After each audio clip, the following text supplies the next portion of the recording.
Can the Bengals bust the Raiders dome? Coming up on Jungle Fever. Nacho. It's that jungle fever, baby. Yeah, it's that jungle fever, baby. Yeah, it's that jungle fever, baby. Yeah, yeah, baby. Yeah. Fourth and one in the clutch. We don't give a what. Punch it in through the gut. Mixing on the rush. It's that Bengal talk. Facts in the jungle with Raxx. It's that jungle fever. Make them all believe us. Now they think we crazy. Cause it's who they baby. Welcome to the Jungle Fever podcast. I'm with the host Raxx.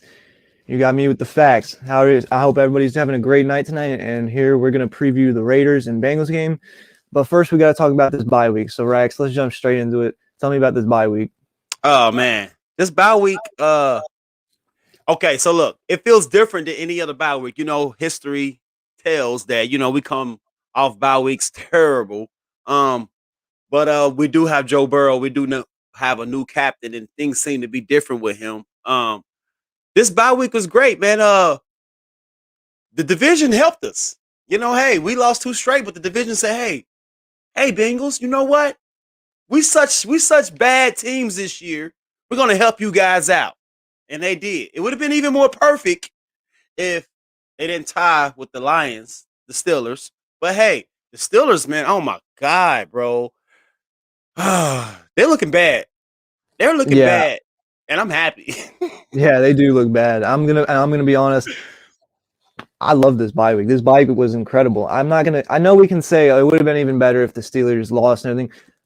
I'm not gonna complain. I'm not gonna get greedy. A tie with the Lions, I will take that any day of the week. That is completely fine with me.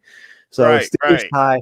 Browns get absolutely obliterated, worse than we did against the Patriots. So that made up for everything. I'm so thankful for that. Yep. Thank you. I want to extend a great thank you to Bill Belichick for exposing the fraud and mediocre player that Baker Mayfield is. Yes. And I also want to give a huge shout out to Tua and the Dolphins for breaking the Ravens and completely dominating them. That was fantastic to watch. I cannot believe the Dolphins beat the Ravens like that. And to be honest with you, Dolphins kind of got a little bit of a cupcake schedule going on. They got the Jets next, and they just came off beating the Ravens. I mean, if they win that, they'll be 4-7. Now, I'm not saying they're going to go on and win the next 6 after that or so, and so they're going to make the playoffs. But I mean, Dolphins are kind of trying to make a little bit of a comeback right now. But besides that, that's not the point. Ravens, Steelers, Browns all lost. It was a great bye week for the Bengals, and it all happened in outstanding fashion. It wasn't like close fluke games or anything like that. It was pretty much dominating fashion. Yeah, it was. I was flipping back and forth. I mean, that's all I could watch. I mean, we wasn't playing, so I was like, okay, hey, commercial on to this one. Hey, commercial on to this one. And I was kind of like, in the beginning, I was kind of like, hey, man, we need I don't think they both going to lose. But I need one of these guys to lose because the Ravens had already lost. And next thing you know, man, I look up, it's 4th quarter and both of them are losing. I'm like, yes. And the Steelers gave the Lions so many chances to win that game. And the Lions gave the Steelers so many chances to win that game. It seemed like neither team wanted to win. I feel like it was a big part of that was Big Ben missing. Big Ben supposed to play tomorrow against the Chargers. I'm still not liking the Steelers' chances. I just don't think their offense is what it used to be. It's not that big of a firepower. I know Najee Harris is doing his thing, and he's a candidate for Rookie of the Year. I think 5th place right now, but still. I just don't see the Steelers doing anything. And then on the Brown side, Baker's hurt still, so he's questionable tomorrow. So maybe they can pull off one there. I don't know, man. I mean, and then I just see the Ravens winning an easy win against the Bears. I'm not going to call that an easy game. Look, Justin Fields has been tearing it up, even with the mediocre play calling from Matt Nagy.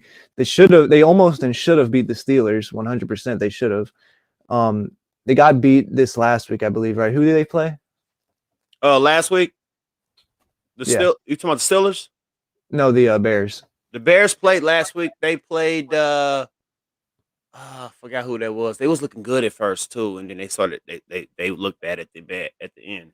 I forgot who they played, but I'm not. It was a few throws in that game that you're talking about that he looked great. I was like, ooh, he's slashing it. Yeah, and then there was some snaps that he was looking bad. So you could tell he was a rookie.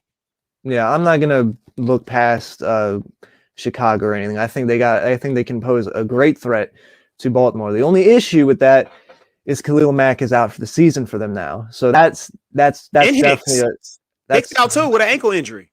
Who is? Hicks. They're one of their top defensive linemen. Hicks is out too? Oh yeah. My God, I had no idea. I didn't know Hicks was out. Wow. Man, yeah, that's crazy, man. That's going to make life a lot more difficult for the Bears. I think our division only worries about us, bro. They so lucky. They only got to worry about us. And we like, you know what? We're going to bust that ass against Steelers. And we're gonna battle with the Ravens. And we owe Cleveland. We owe y'all. And we're not going to come in this game like we did last time. And I'm not going to guarantee a win. But I can tell you one thing. It's not going to be 41-13 or 41-14. I can tell you 100%, 100%. It definitely won't be. To be realistic, on the second half of the schedule here, I think we lose 2 games total if everything goes according to plan. I think we lose to the Chargers, and I think we can give up a game against the Ravens. I don't mind splitting with the Ravens, especially after that first game. That was insane. But I definitely think we're going to beat the Steelers again. I think I said we're going to sweep them since the offseason. Looks like we have a great chance to do that here. And I don't think the whole team is going to let that one go against Cleveland. I know Baker Mayfield for some reason plays like Jesus whenever he plays us, but I'm gonna tell you right now, even if that Baker comes out, we're not going to make it an easy game second time around. Well, if what you're saying is true, we win the division. Because either way you say it, if we sweep, right? Because I think if Baltimore beats us, I think they have the tiebreaker because they win the second game. So I think they finish with the same record as us, 11-6. No, I don't think they're going to do what we do to Steelers. I don't think they're going to do what we did. I don't think they're going to split with the Cleveland. Didn't they beat Cleveland already once? I don't think they've played yet. All right, so I think okay. So they split with. Just say they split with Cleveland. They already lost one to us. That's 1-1. Then they got to play. Okay, then they play the Steelers. It's possible, man. It's possible, but if we sweep the Steelers and win one more divisional game, it's completely done, bro. I mean, you could put a book. You could put as far as the division. As far as the division wins, okay. Let me clarify myself. As far as the division wins, we have more division wins, but I know it takes more than division wins to win a division. You got to have a few of those out AFC wins up in there. The AFC conference wins. Yeah, and it's going to start with the Raiders this weekend, Sunday, tomorrow night. Yeah, well, not really tomorrow night, tomorrow afternoon, but still, that's where it's going to all start. And we have to bounce back. We have to win that game against the Raiders. If we lose that game, our season's probably done. Simple as that. I mean, it's not completely done yet. I mean, there's still 6 games after that. No, of course, but will we be too far back? Exactly. This AFC conference is just too wide open. It's too close together. Too many teams close together. Too many teams above 500. Out of most of these teams, I think it's like at least 6 teams above 500. So you got to do the math here, man. I mean, it's 8 games left. If you lose this game tomorrow, you literally got to go on like a 5-game winning streak. Literally. Yeah. Yeah, and that's the minimum you need to make the playoffs is 10 games. If you get 9 wins, I don't think we make the playoffs. No, it's too tight. No. Exactly. You're It's going to too barely tight. make it with 10. Yeah, barely. Unless you Yeah, win we're the going to be division. we'd be a Unless you win the 7th. division. Yeah, exactly. We'd be a 7th seed with 10 wins unless for some odd reason it's division. Yeah. The AFC North is weird this year, man. It's either the best division in football or it's outright the worst. You know, I don't know which one it is. You know, there's nothing in between with it.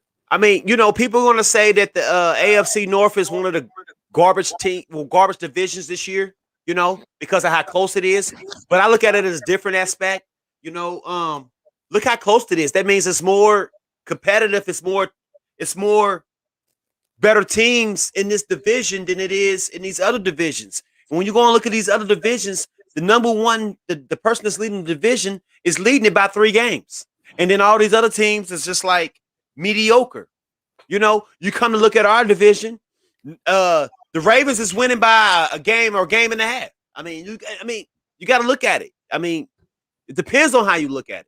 But I think we still got one of the toughest divisions in this league. You know, it's a few others, but right now, the way our team put us in this position, 5-4, it's got me looking at. I know we still control our destiny, but now it's got me like, hey, I need this. I need Dallas to beat the Chiefs. I need this team to beat this team. You get what I'm saying? Now because the position that we in. Now, if we go on this 3-game winning streak, then maybe I could say, hey, I really believe that our destiny is on us. But right now, I'm looking for us to play well, and I'm looking for other teams to lose. And I'm looking for every team in this division to lose again, at least one time for me. You know what I'm saying? I heard that Lamar Jackson got an illness, so he might not play. It's confirmed he's going to – I want to touch on that. It's confirmed he's going to play now. See what I'm saying? Like, man. Man. But, hey, maybe he can play. Maybe he still ain't 100%. We'll see. But I get what you're saying 100%, and I agree, definitely. We need teams to lose. We need teams to win. But overall, wrapping up the bye week, you know, it was successful. It was a fantastic bye week. Everybody we needed to win won. You know, everything about that went perfectly. But it's about execution now. You know, we've been blessed with an opportunity. You know, not every team's going to get this every single year. This is a very rare occurrence, what we just got. We're coming off of 2 straight losses that were in embarrassing fashion, and it looked like all hope was lost at the bottom of the division again, heading into the bye week. Then after the bye week, we're in 3rd place, and we're only half a game out from 2nd, maybe 1st. You know, I mean, a whole game out from 1st. If everybody loses again, we're in 1st. Simple as that. Well, we really only need the Ravens and the Steelers to lose. The Cleveland can win, and they still will be back there. Yeah, if we take care of business. Exactly. Yeah, of course. If we take care of business, and that's the most important part. But again, like let's touch back on being blessed again. We're blessed with a fantastic situation for us, not for the Raiders, because the Raiders situation is completely terrible right now. And I think this is a perfect time to transition into talking about the Raiders. Let's get it. Raiders man. It's fun. Go ahead. No, you had broke up. A little bit there. Yeah, you did. Go ahead, but I'm listening. Go ahead. Where did I last leave off at? You said the Raiders something, and then it stopped. The Raiders have fallen into complete dysfunction, which is it's a great thing for us, but it's a horrible thing for the Raiders. And I just want to touch on this real quick. Raiders situation is completely awful. The Henry Ruggs situation, that was very sad and disappointing.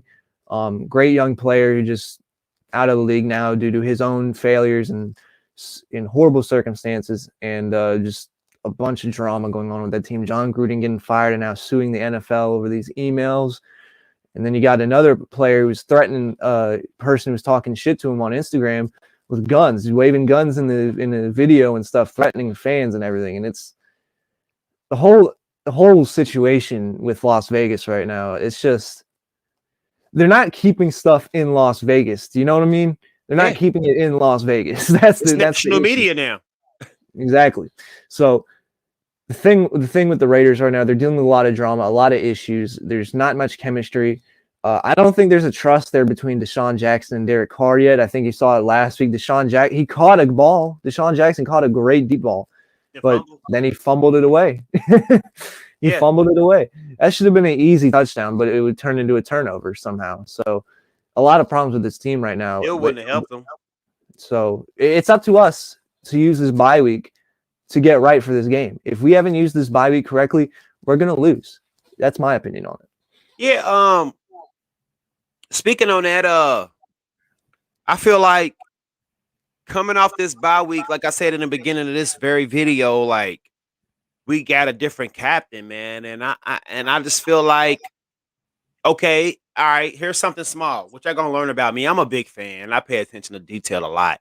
All right, y'all like, okay, you know, I got lucky socks. So what I'm about to say gonna tie into all of this. I pay attention to detail. If you know these on location photos they be showing you when we get to this, when we on the road. So I look at all of them. Sometimes I use some of them as our photos for our, you know, our shows. So I'm looking at the ones and I see something that I ain't seen in a while because I started zooming in. First I seen it on Burrow when he came down. Burrow had the tablet. It's like, I ain't really think nothing of it. I said, oh well, all right. And I seen I seen Bates tablet. Seen another one. There's 3 people I seen with tablets. I'm like, oh yeah. These guys ready. They ready, man. They ready. That bye week helped. It came at the perfect time. It's like the NFL said, here, take this tough schedule. And if you can do something with it in the first half, I'll give you a bye in the middle just so you can get things together and the knickknacks you need to fix. You know what I'm saying? I understand there's still going to be some problems, and we still got, you know, a linebacker injury, Gaither. You know, he's gone for the season, you know. But I'm hoping that Marcus Bailey can step up because he got activated off the COVID list. But we'll get into that here in a few. But I just feel like this team is better prepared than any other Bengals team coming off a bye. You know what I'm saying? Especially in the Marvin Lewis era. I don't know what his problem was with adjusting. You know, and I do question Zach Taylor time to time on his play calling. But I do always give him his props for adjusting. I do. But sometimes his situational play calling sometimes gets the best of me. It's like he playing Madden because the things he chooses is what I would do in Madden because I get pissed off. Like, oh, what? You stopped me at the 1 on the 3rd down? I'm going for it. You know, like, versus really like, okay, I got $100 on the line here. I'm going to kick the field goal. Like, I don't know, man. That's the only thing I worry about Zach, but I understand that comes from a young player because once you adapt to Madden and see how serious it is, you're like, nah, I'm kicking the field goal. So I guess now, you know, as he gets more games under his belt, he understands, like, okay, hey, y'all stuffed us. But we're going to take this 3, and it's going to be 3-0, my guy. You know? So, hey. Yeah. I definitely agree. There is issues with play calling right now. The biggest problem to me is Lou Anarumo's got to learn how to adjust his defense. That's the biggest issue in my opinion. Anarumo's been calling great defensive plays, but the scheming as of these last 2 games and the adjusting part of it in the half, I mean, it's just been god-awful. It's just not there whatsoever. You know, I don't know what it is right now with the defense, and I'm going to be honest, Cheeto's been looking very, like, painfully average these last 2 games. You know, I mean, I'll add to what you're saying, not to cut you off. Do you think it's got something to do with fatigue? I don't know. I think it was a little bit of a hangover from the Baltimore game. I think that plays a part in it, but I don't think that's all of it. You know, I think it's something deeper. I don't know what it is right now. We don't know what it is, and we probably won't know until after this season or maybe several years later. Who knows? But that's irrelevant right now. The part right now about it is getting right. You know, they got to get right. They got to learn how to tackle. They got to learn how to adjust, and they got to learn how to mix up schemes to confuse the offense. That's the biggest part of this right now. And to be honest, with a team like the Raiders, that's going to be a perfect offense to try and practice and manipulate. Now, I'm not saying it's a practice game because it's by far not. I'm just saying it's a good way. It's a good offense to get right and start trying new things out and mix your scheme up to confuse them and try it on better teams in the future. That's what I'm getting at. So to me, this game's going to be all about traditional 1970s football. Good old 70s football is what I'm expecting from this game. Yeah, I mean, and I totally agree. I mean, if you look at the last game we played, Mixon, he gashed him. He gashed him. Like, I was looking at it before this, you know, he really gashed him. I'm like, oh my God, man. You remember that play on the goal line, right? Where he went all the way to the right side, and it looked like he was about to get loss of yards, like 5-yard loss, and out of nowhere just cocks it back, turns on the jets, and goes all the way across the other goal line and gets the touchdown. I was blown by that. Mixon's creativity on the ground is why he's such an underrated back. He can make a loss of 2 into a gain of 5. You know, I mean, it's ridiculous how his ability is to extend the play, and he gets so much unrecognized love, and he deserves more of it. You know, he really does, because he's a special back, and that's what I think the key to this game is Joe Mixon. That's the key. It is definitely the key. It's definitely the key. Like I was saying, I mean, he gashed him last time, and it was totally different team. I mean, we had. Was it Allen back there? Was it Brandon Allen back there? We didn't even have T. Higgins. We didn't have Chase. It was Andy or Ryan Finley. Yeah, Ryan Finley. That's who it was. We didn't have T. Higgins, Chase. We didn't have these. Our O-line at that time was just people they were throwing in here. And then the Raiders did win, but it was a close game still. Josh Jacobs showed out. That's why they won. And now, to prove my point is, you know, this is a totally different team. We ain't as bad as we were 2 years ago against the run. If all y'all got for us is Josh Jacobs, that's not going to work. They got Kenyon Drake too now. Yeah, I'm saying they better use him. They better use him, and they better use Darren Waller.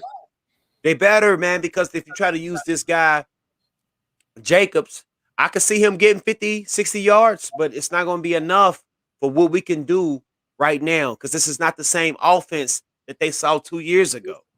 Our offensive line ain't great, but it is average now. And like I told you before, Vince, it is a thin line between, when it comes to O-line, it is a thin line between being average and garbage. A very thin line. Yeah. And right now, I think we are average. Yeah, and that's exactly what we needed, as we said, coming into this season. We just needed this line to be average, and we between 18 and 16, 15 ranked, and that's exactly what they've been. They've been very solid for the most part, and they haven't been too bad. They've been average like we expected them to be and what we needed them to be. So the line is doing their part, but right now there's a little bit of confusion with that right guard spot. Yes, I want to talk about that. And that's another big piece to this game is, how is Trey Hopkins going to play after this bye week? Is he use some time to heal that leg up a little bit more? Is he use some time to get his footing back right? What is it going to be? Is Trey Hopkins going to be the Trey Hopkins we've continued to know so far this season? Or is he going to revamp back into last year's form where he was the best lineman on the team? Well, hopefully he can get back to that form that he was last year. What I can tell you during the bye, he was taking Wednesdays off to rest his knee, but he felt like he wasn't getting the reps that he needed to keep up pace with the rest of the NFL. So he picked up Wednesdays now as practice. You know, he's still limited in practice, but he is practicing now, getting reps. And I can commend him for that. He's trying to get better. The guy got a great attitude, and you can't help but like the guy. But at the same time, you want to win games. So if you're not going to win games for us, he don't need to be in there. But who else do we have? Trey Hill. All right, now Trey Hill. This is the thing with me. All right, Trey Hill, he's a rookie, man, and the center is such an important part. He calls out the blitzes and all of that. I'd rather we have Trey Hopkins in there, given what he got, and Adeniji over here rather than Jackson Carman, because he's a little bit more advanced. He's a little bit more prepped for it because it's his second year. So he's been through the things that Carman been through, especially that excruciating year last year that we had. And remember coming into this preseason that they had high hopes for Adeniji. And he hurt his pec. So, and think about it. I've seen this on other shows that made me think they threw this guy right in there. Soon as he had a few practices, they put Adeniji in there. Hey, sit down, Carmen. So I'm just hoping that Pollock is making the right choices, because I know when it comes to this O-line that it's his choice. And Carmen, on his defense, Carmen has been inconsistent. But I believe in letting them play and learn. But hey, we can sit here and say, hey, they was wrong for putting Adeniji in, and then tomorrow at 4:00, Adeniji does his damn thing, and we like, it's got to be a reason why they threw him in there. It's not. I don't think that this front office and this coaching staff is that messed up in the head to be like, hey, put him in. Whether he better or Carmen or not, put him in. He has to be better than Carmen for them to put him in right away. They started him last week. And he did look shabby, but I said, you know what? This is his first game back. Let me see another one. And I can make that call on the O-line myself after I see what he can do for us this week. What you got for us? I'm gonna be the one who calls it out. Didn't want to do it. You didn't want to do it, so I'll be the one who does it. Put Carmen in. That's my opinion on it. I think the narrative that Jackson Carmen's been highly inconsistent is way blown out of proportion, and I think it's completely false in my opinion. I mean, what games can you say he really did bad in besides like one or two of them? Can you just list off like 3 games that you tell me he did bad in? I mean, I could tell you it was a few games to where I was questioning, to where if I was as sure about him, but after those 2 games that I was questioning him, he was average. He was average. Now I know Adeniji had a penalty last week, I think, and I was wondering when he got that penalty, I was like, man, is this the right choice? I mean, I'm just saying though, I mean, you can't really list too many games off the top of your head that he did horrible in. I mean, let's take a look back. We played the Steelers, then we played the Jaguars. He looked fine in those games. Green Bay, he had a bit of issues with. I'll give him that as a bad game. Then after Green Bay, we played Detroit. Detroit. Even though Detroit's bad, he still looked good. And then Baltimore, he looked good again. He looked great again. And then we played the Jets, and that was probably, I think, in my opinion, an average game. I think we took him out the game in Detroit. He left the game in like the second quarter. He threw up. Oh, that's right. Okay, so Lions game doesn't count. We'll ignore that. Right. But in the Jets game, I think he played. To be honest with you, I think he played average. I don't really think he was the issue that game. I don't think the offense was the issue that game. It was just the defense. The offense put up 31 points. I don't think that's the issue. I think the issue was the defense that game. Offensive line, I think, did their job fine. So to me, I think Jackson Carmen's only had 1 really bad game so far this season, in my opinion. Opinion. All right. So honestly, Vince, why would they put Adeniji in there? Well, I'm about to touch on that. I'm just saying with Jackson Carmen, I feel like the Lions had a bit more consistent play. You know what I mean? Like with XSF, it was completely awful. It fell apart. 9 sacks in 2 games. That's unacceptable. And then Adeniji, I get it's his first game back from Peck, and I get what you're saying. See what he's got in the second game, and then we can make a choice from there. But to me, it's about consistency and keeping the team flowing with chemistry. That's the most important piece, in my opinion. You got to keep the chemistry flowing, and you got to keep the trail going. That is important. To me, that's why I would rather have seen Carmen stay in. I think Carmen is a rookie. He has those bad games. Those bad games are expected. He's a rookie. And nobody expected him to be that highly picked. And we traded back for him too. We traded back and still got him. So to me, we got to just put our faith in Carmen right now, or we just got to see what he's got. If he starts putting a stretch of games back to back that are not that good in, you can start considering Adeniji again. But I can see what you mean. So I'm willing to let this play out again for a game, see what he got. If Adeniji goes out and proves me wrong, do your thing, Adenji, prove me wrong, and go out there and make this line even better than what it is, right? What it was with Carmen. You know, that's what we want, right? We want the line to be as best as possible because the better the line is, the better Burrow plays. Simple as that. Now, all right, now to add to what you're saying. Now, Adeniji stinks it up the first half, and it's still close.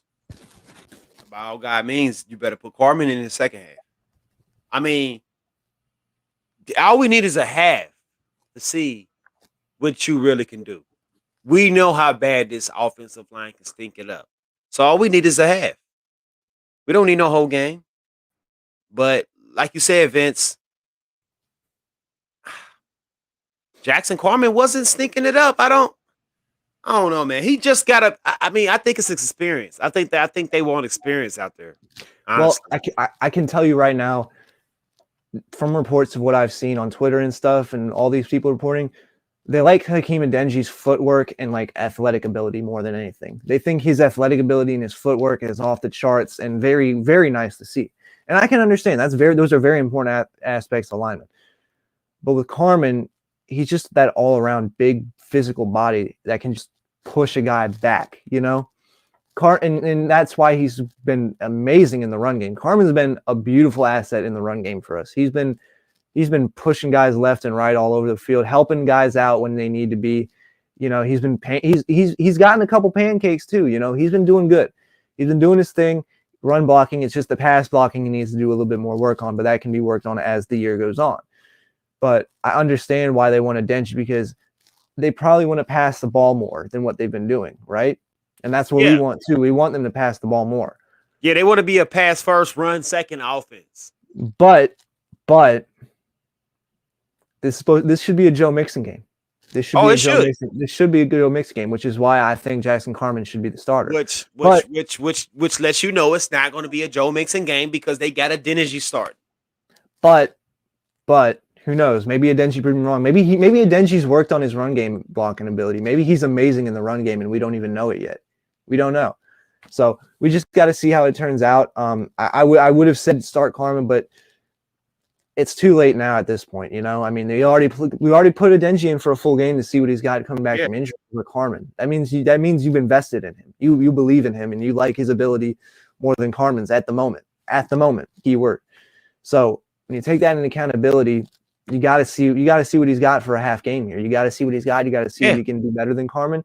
You got to see if this line improves. If it regresses, then you got to put Carmen in back in the second half. Simple as that. I totally understand. And Vince, I want to ask you, what do you think about Joe Burrow's interceptions? I mean, over half of them was thrown to Chase. You know, and I'm not saying all of them is Joe Burrow's responsible for, because some of them was tip passes and everything. But people are out here saying on social media and out here in the national media it's because he's forcing it to Chase. That's why he got so many interceptions. What are your thoughts on that? It's an issue. 100% it's an issue. Either way you look at it, it's an issue. You know, no matter if you think it's Burrow's fault or if you think it's just half of it being tipped receptions off the hands of the receivers, it's got to be on Burrow. It's got to be on Burrow 100%.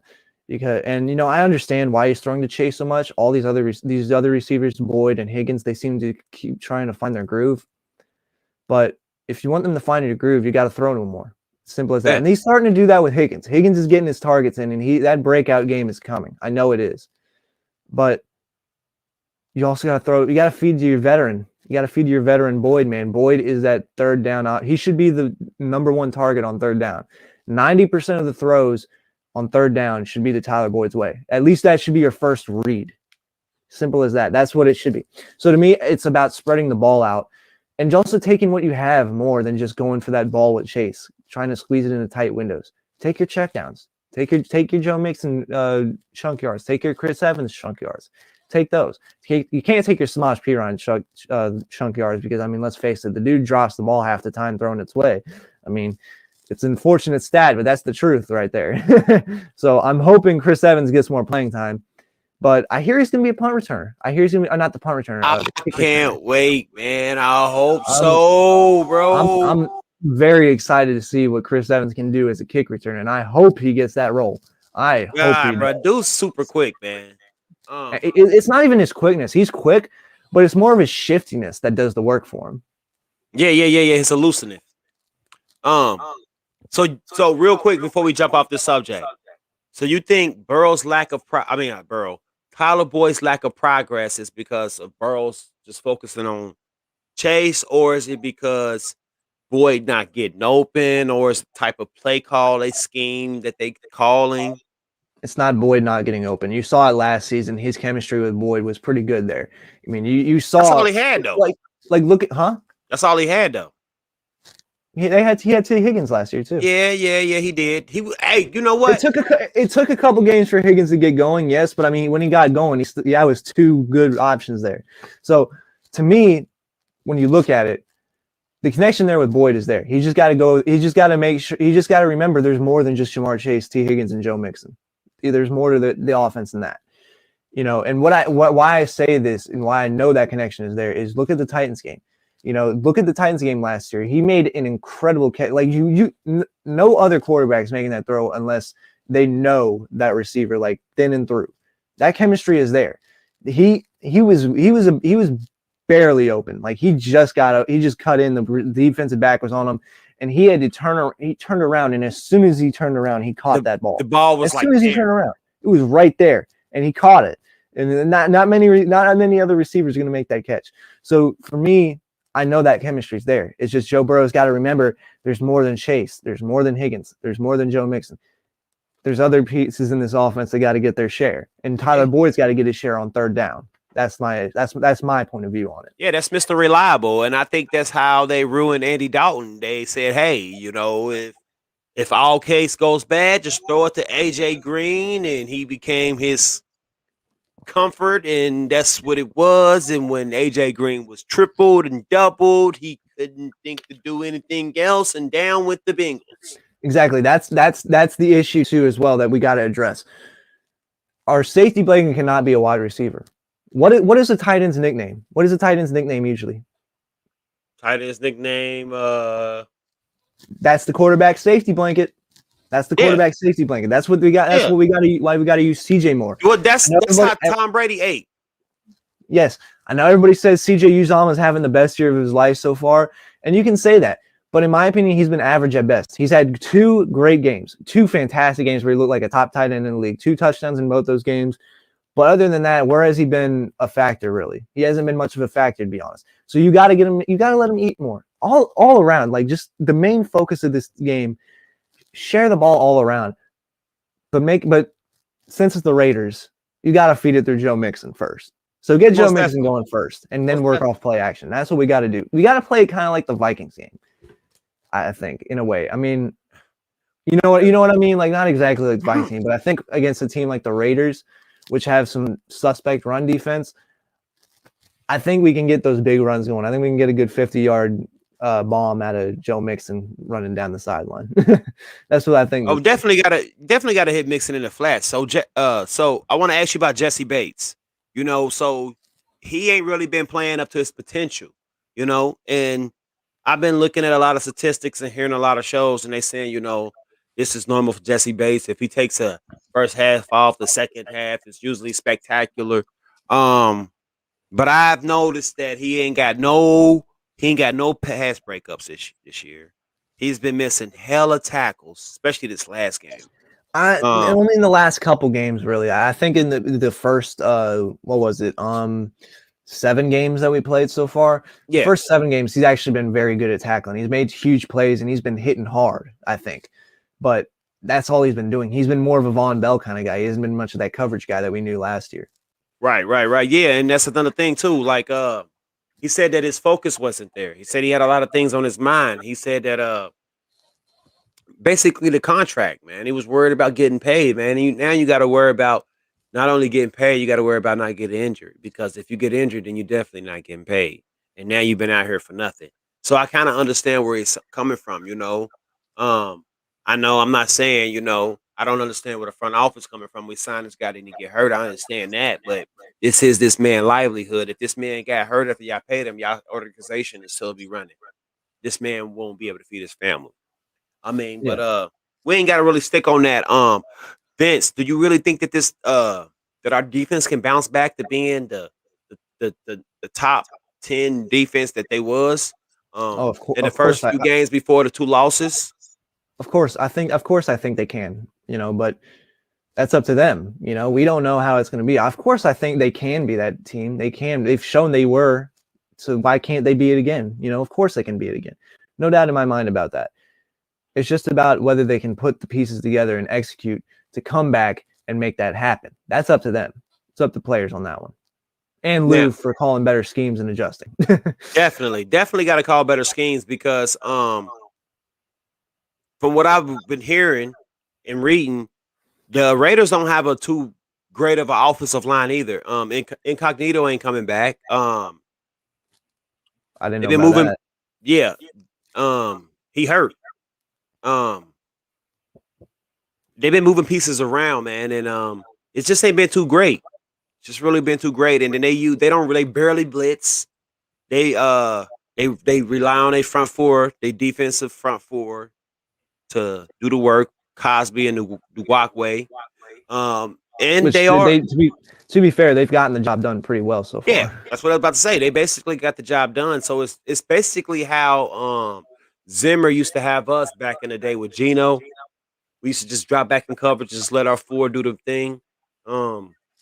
Now, my thing is our offensive line up for this test? I mean, have they seen something? Have they faced a better defensive front than this? Let's think here. I mean, what about the Ravens? No, not the Ravens. I think the best one you can say is the Browns, actually, last week. I think that's the best one they faced because they had Jadeveon Clowney, they had Myles Garrett coming after him, I mean, that right there alone, I mean, that's pretty similar, if not better, than Mason Crosby and Yannick Ngakoue. Yeah, but that tandem right there is pretty good. So that's probably the best one they played so far. So they had their toughest competition already. Like this last week they played. And to be honest, how many sacks did Myles Garrett have? Didn't he only have like 1 sack? Yeah, I think he had 1.5. I don't know. I'm not sure. Man, I hated that game, bro. I wanted to put that game so far behind me. Like, bro, I was so disappointed. Like, man, what you guys go in here and do this for, bro? Y'all know y'all better than this. Yeah, I absolutely understand, and I agree 100% with you there. That was, yeah, I definitely want to put that one behind me. But, just for this game's sake, we got to pull it out of our head and examine it for a minute. Because that was definitely a interesting game on the offensive line. Because there were some parts where they looked awful, but there were some parts where they looked great. I mean, and for the most part, if that is true, only 1 or 1.5 sack for Myles Garrett with Jonah Williams guarding him. I mean, that's pretty decent, for Jonah Williams. I mean, against Myles Garrett, that's a force of nature. So 1.5 sacks is not bad at all. So I think our tackles are very good this year. Our tackles are good. So, and that's the best part of our line. Jonah Williams and Riley Reef. Those are our number one players on the line. So I hope they up for the task. Hope they up for the task. Oh, yeah, they will be. I know they're up for the task. It's just a matter if they can do it or not. You can also argue that, and I think a big part of that will be Quentin Spain. I think Quentin Spain has to play a big part in this game. I mean, he's been freaking solid. Yeah, for the most part, though, their interior defensive line is not the best, so that matches up well for our interior offensive line. It's mainly just going to be following these tackles right now. And honestly, for our tackles being the best position groups on the offensive line this year, that helps us insanely well against a team like the Raiders, who have 2 top-tier edge rushers and a interior. So that means Burrow can step up in the pocket. Exactly. Yes. Yep. So, all right, man. So, let me see. The Raiders been going through a lot, like you said. They got, like you said, they got the guy that's going to jail for killing the dog and the lady. I feel sorry for that. My condolences. They got the guy that's threatening people on Instagram with guns, all out in them, waving them. So they're going through a lot of adversity right now, and they still 5-4. That's amazing. Lost their last 2 though. They lost their last 2 because they was 5-2, just like we were 5-2, and we lost our last 2. And we ain't going through no adversity. All right. So you know what? It's time for those bold predictions, Vince. It's time for those bold predictions, man. It's getting to the bottom of the hour. It's time for those bold predictions. Yep. I agree. And key players of the game. You know, I'm not gonna give you. I'm gonna give you my key player. I'm not gonna give you my Super Saiyan because obviously I'm gonna give y'all that tomorrow. But I'm gonna give y'all my predictions. I'm gonna give y'all my key player for the day, and I'm gonna let Vincent start that off. All right, so bold predictions. Let's do that. I think this is going to be the Big Joe Mixon game. I'm expecting 150 yards and a touchdown or two from him. That's what I'm expecting. 150 yards on the ground. And 2 touchdowns. 1 or 2 between 1 or that. 2. Yeah. That's a bold prediction, though. 150 yards rushing. Huh? That's a bold prediction. 150 yards rushing. I think, and you can take the under over 1 or 2 touchdowns there, 1.5. Okay. So before I give you mine, what's your prediction? My prediction, I gotta stay positive. That's all we can do, as fans. That's all we can do as fans. We just gotta stay positive and hope for the best. So hoping for the best, I think we're gonna go out and put up 34 on the Raiders, and they score about 20 points. So I think 34-20 is the final score. Okay, cool. Close to mine. All right.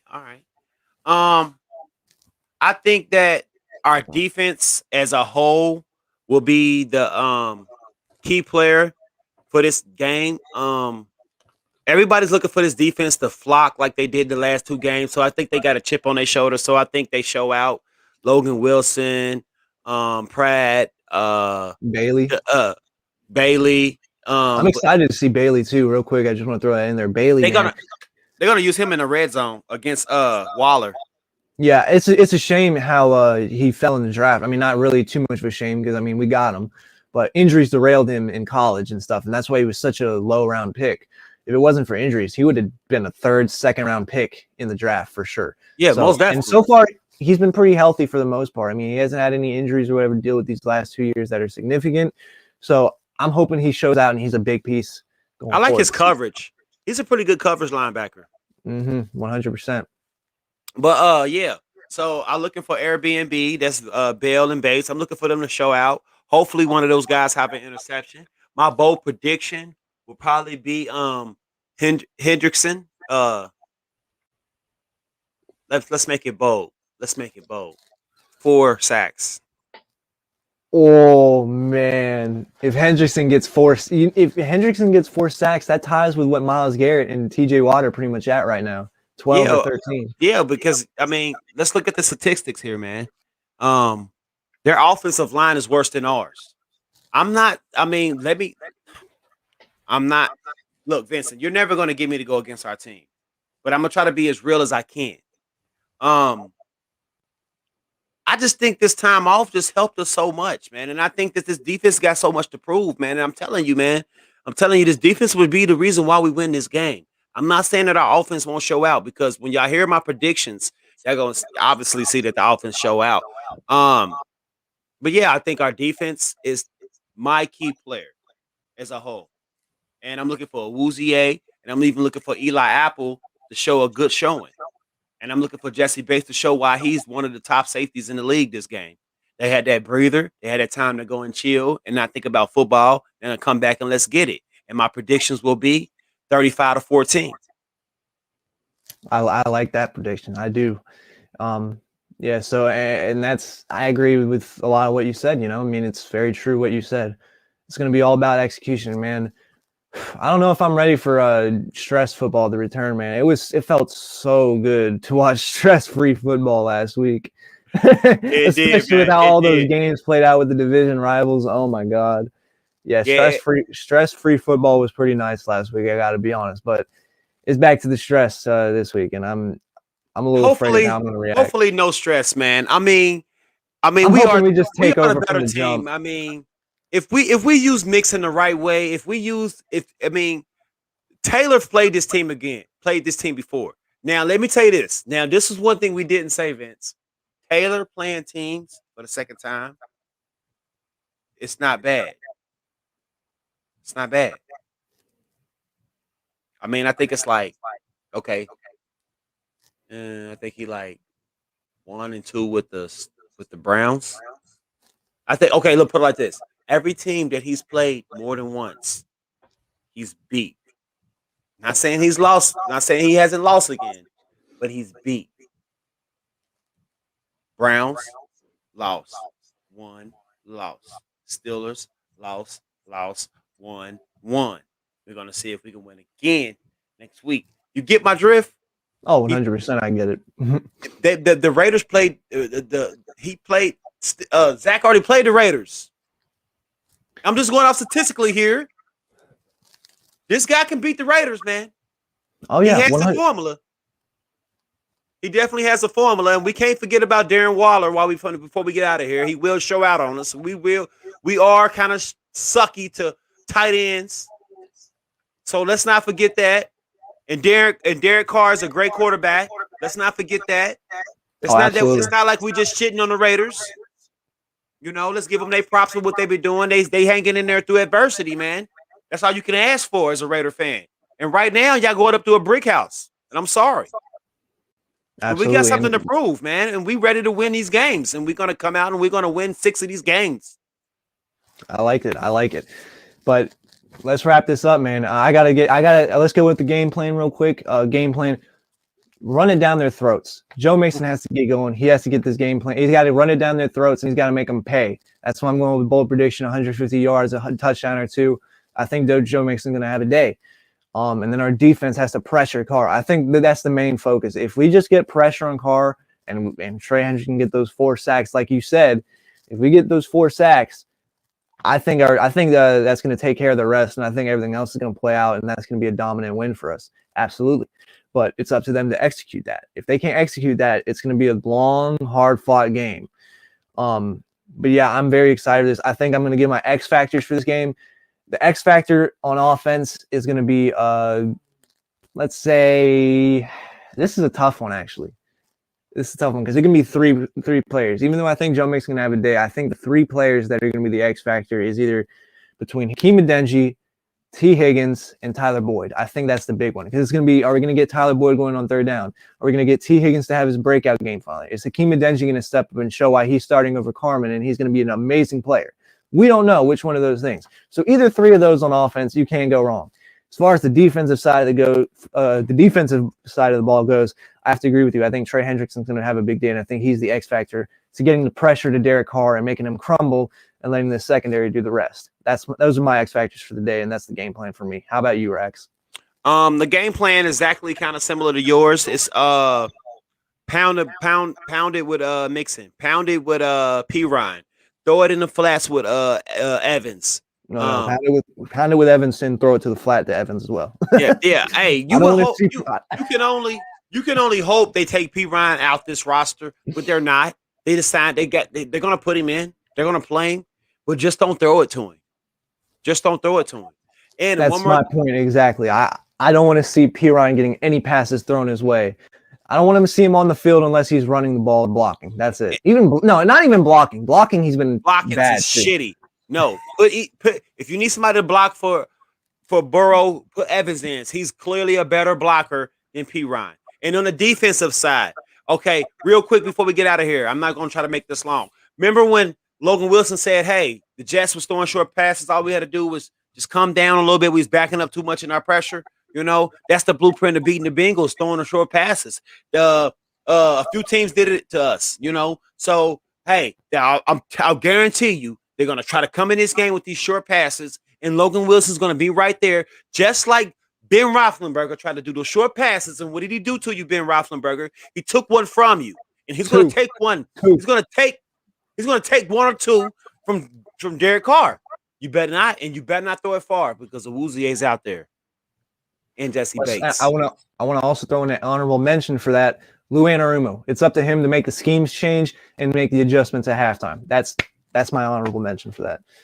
Yeah, definitely. Hey, man. And then Burrow, we trust. Before we get out of here, make sure you guys subscribe and like and tell me and Vince what we need to talk about. Hey, man, if y'all want to comment it down below. Put your predictions down below, man. And we got that shirt coming soon. Hopefully our next show Friday, he'll have it if he can, if it's there. You know, and I'm gonna make sure I order our next one. We get 100 subscribers.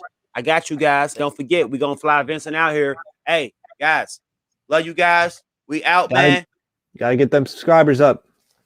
And pay for the merch. Make sure you buy that shirt when it goes online. And make sure you follow our social medias as well. Follow Raxx on Twitter. Raxx, what's your at? At Raxx Cincy. That's RAXX Cincy. You know what I'm saying? Not 3 X's. And then for me, it's just Q Smart Reviewer. I had a little bit of main account trouble. My main account went suspended for a couple of days, but I actually won the appeal. I'm back on the main account. That was a hell of an episode. We aren't going to talk about how that happened or what happened. It's over now.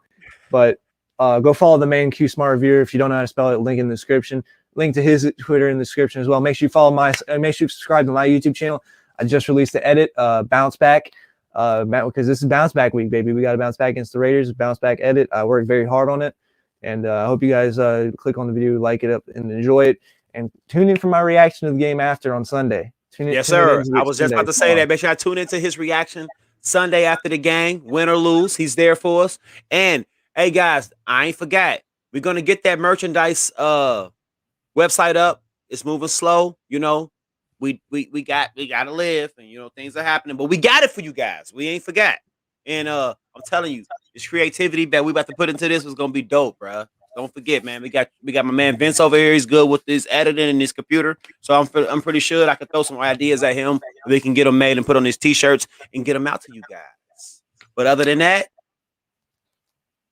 anything else you need to say, Vince? Not really. It's that jungle fever, baby. Yeah, it's that jungle fever, baby. Yeah.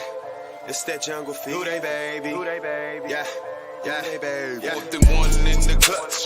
We don't give a what. Punch it in through the gut. Nixon on the rush. It's that Bengal talk. Facts in the jungle with